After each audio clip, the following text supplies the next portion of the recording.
Assalamualaikum dan salam sejahtera. Hari ini saya kongsi file Excel yang saya guna untuk pengurusan subjek yang kita ajar. Jadi file ini saya namakan kelas 2024 template atau acuan. Apa dia? Oke, ada data untuk ujian, PPT, dan akhir tahun. Di dalam ni sudah ada formula, bila kita isi otomatik dia akan kira. Oke, saya rasa itu normal biasa. Cuma uniknya nanti data-data tu akan dipaparkan secara visual dalam bentuk warna, yang mana warna itu menggambarkan prestasi. Oke, saya tunjuk. Oke, di dalam ni ada 4, 1, 2, 3, 4. 2 dengan bilangan pelajar 35, 2 lagi dengan bilangan pelajar 45. Okey, ini kita boleh delete kalau terlebih. Kalau kelas besar pakailah yang ini. Ini sampai 45 dia punya budak. Sama juga kalau budak kamu 40 sahaja, biasanya delete 2 lah. Delete 3, 2 kasih space, takut ada budak berpindah. Oke, kita ambil contoh data. Data 5 QRK. Saya dah bekalkan di dalam tu. Oke, biasalah nama kelas. Oke, apa kelebihannya? Oke, ini dipanggil conditional formatting. Di dalam ni ada tu conditional formatting. Sebenarnya kita boleh bagi pilihan warna yang kita suka. Tetapi saya suka benda ni kalau kita mau buat, kita kena buat secara manual. Dia ada pilihan pelbagai warna. Saya suka kombinasi biru merah. Maknanya di tengah yang lulus warna putih.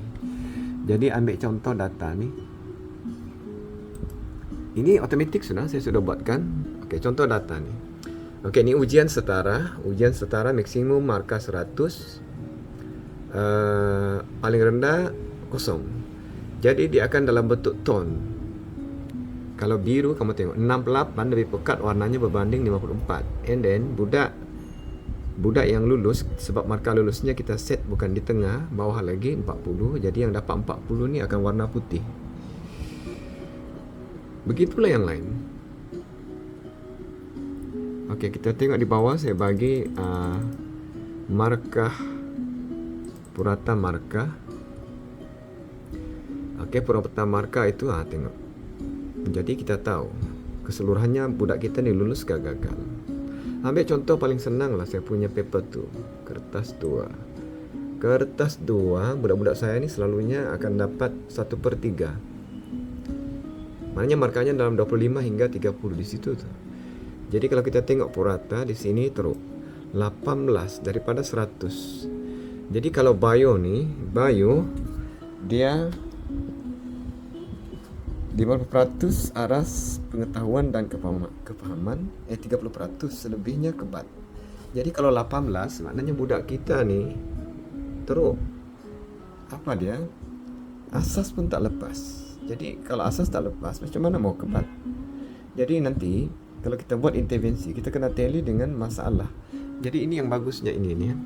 Dia sudah menggambarkan masalah budak kita secara warna. Kamu tengok budak-budak yang kita boleh secara visual pun kita tahu. Kamu tengok tu, yang kertas 2 tu kan, merahnya pekat daripada berbanding kertas 1. Kertas 1 okey, budak banyak lulus. Jadi nanti kalau kita buat intervensi, kita fokus yang inilah. Oleh kerana dia bawah 30, jadi budak ni memang bermasalah. Itu sebabnya saya buat UP1, UP2 itu ujian pengetahuan asas 1 dan 2. Saya ada 2 set. And then saya uji juga UR1, UR2 ujian pengetahuan asas tapi gambar aja sahaja. Untuk tajuk 3 4 sebab tajuk 3 4 budak-budak ni paling teruk. Jadi ini bagusnya data ni, dia menggambarkan sebenar prestasi budak. Jadi kita tahu sudah, kamu tengok. Budak ni kan yang sentiasa biru, SPM dia A lah. Kan? Budak yang merah ni, nanti SPM dia D tu, D atau C, D atau E. Jadi ini, okey, macam mana nak guna? Okey, macam mana mau guna? Okey, ini data lama. Katakan ini data lama kamu yang sedia ada kan? Ada sudah markah ujian setara. Jadi macam biasa, kita copy paste kepada acuan. Ke acuan. Okey, biasa.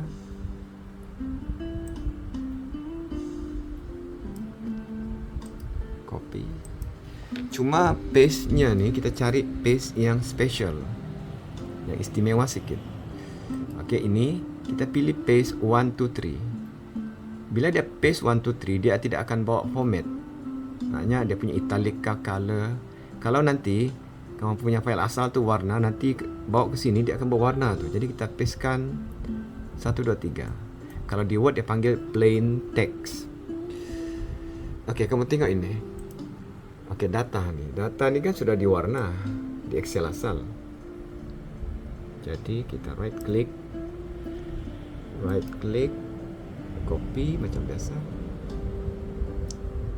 copy, and then kita paste yang tadi, paste 1 2 3. Data tu masuk dan dia terus warnakan. Masa dia mula-mula masuk tadi tak ada warna kan. Okey, apa yang patut kamu ubah di sini?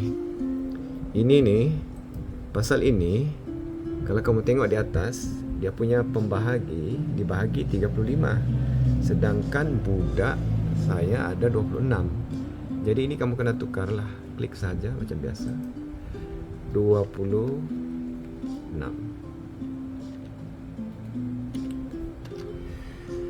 Okey, kalau cun Excel, kamu boleh copy formula ni sebab di dalam ni ada formula ni. Tu. Sudah dia bagi 26 kan? Kamu boleh copy formula ni. Kamu boleh salin formula ni ke sini, ke semua ni. Even sampai di hujung tu. Cuma kalau tak tera Excel dan tak berani, buatlah manual. Buatlah satu-satu dan jual lama. Okey, sebab saya set dia di situ 35 tu. Okey, dan data di bawah ni dia terus masuk. Perasankah? Terus masuk nama budak. Automatic. Untuk pengurusan PDP itu masuk terus nama budak. Okey, jadi kalau tidak mau, katakanlah saya bagi space. Saya bagi space satu saja. Mana tahu ada budak berpindah last minute kan? Saya kosongkanlah. Jadi saya delete je ni. Right click, delete. Okey.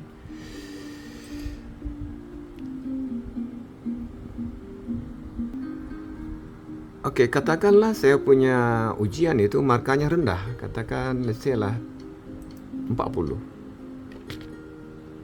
Bila bawa 40, maka kita kena ubah dia punya formatting, conditional tu. Sebab nilai sudah berubah. Jadi kita kena tarik sampai ke bawah, sampai ke purata markah. Okey, kita pergi conditional formatting. Pergi conditional formatting. Ambil manage rule, maknanya kita urus dia punya syarat. Dia keluar dialog box, kita edit rule, kita edit dia punya syarat. Nampak perkataan midpoint. Midpoint ni ialah titik tengah. Jadi kalau 40, saya punya markah lulus sudah berubah kan? Pergi 20. Jadi kalau saya pilih ni, jadi kamu perasan markah yang hampir ke 20 mana ni? Dia kan putih tu. Oh, ini tidak boleh sebab ini 100, dia sudah lebih. Okey, katakan ini tadi kan saya sudah ubah markah lulus 40 jadi markah penuh 40, markah lulus sudah diubah tadi kan, conditional formattingnya, midpointnya 20. Jadi sekarang ni saya ada dua markah 4. Okey, sekarang saya tarik saya fill in dia dengan markah lah automatic. Okey, kita punya ujian maksimum.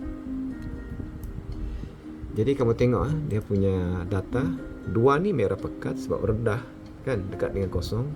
And then dia akan makin cerah tu. 20 dia punya midpoint putih ni. Okey. Dan yang paling pekat 40 sama dengan di atas, dia markah penuh kan. Okey, itu sahaja.